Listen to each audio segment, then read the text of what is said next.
Good day everyone, and to our respected teacher, Ma'am Danica Osalar, good morning ma'am. I am here today to propose a policy intervention that is crucial for not only for our environment but also for our economy, safety, and future generation.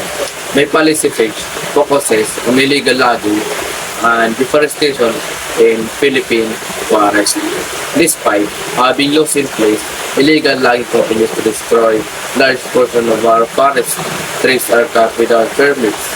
Forest land are converted into farm or settlement, and protected areas are often invaded. This problem affects local communities, farmers, indigenous people, wildlife, and even city residents. When forests suffer, we experience flooding, landslide, loss of biodiversity, climate vulnerability, and reduced livelihood opportunities. In short, deforestation is not just an environmental issue, it is a social and economic crisis. Why is this happening?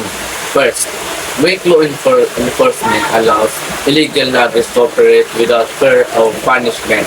Second, poverty in rural communities forces some residents to participate illegal tree cutting just to survive. Third, there is poor monitoring of forest areas, especially in remote provinces. Lastly, unsustainable farming practices such as kaingin or slash and burn farming worsen forest degradation. This system is left unchanged will continue to harm our forest. I propose a community-based forest protection and monitoring program. This policy has three key components. First, strengthen local forest patrols in partnership with barangays, indigenous group, and the DENR personnel. Communities should be paid and trained to protect our forests instead of destroying them. Second, alternative livelihoods such as agroforestry, tree growing incentives, and eco-friendly enterprises. If people have income, they will not rely on illegal logging.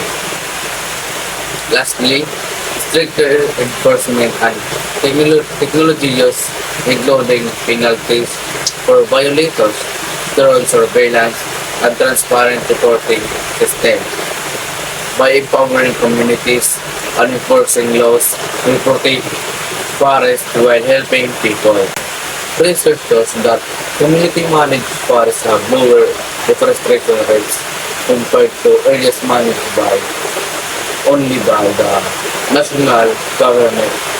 According to the DENR reports, they generate active local participation in forest protection, experience reduce illegal logging cases. In many rural areas, community members observe that where trees are gone, flooding becomes worse and crops feel more often. With clear proof that forest loss directly affects daily life. If policy is implemented, we can expect reduced illegal logging, healthier ecosystem and stricter biodiversity, separate communities with fewer floods and landslide, improved livelihood and forests, independent families, long-term sustainable for future generations. Protecting our forest means protecting our people. Ang kagubatan hindi lang yaman ng bansa. Ito ay buhay, proteksyon at pag-asa ng susunod na henerasyon. I strongly urge our leaders to support this policy and take action now. If we protect our forest today, we secure our future tomorrow. Thank you and magandang araw po.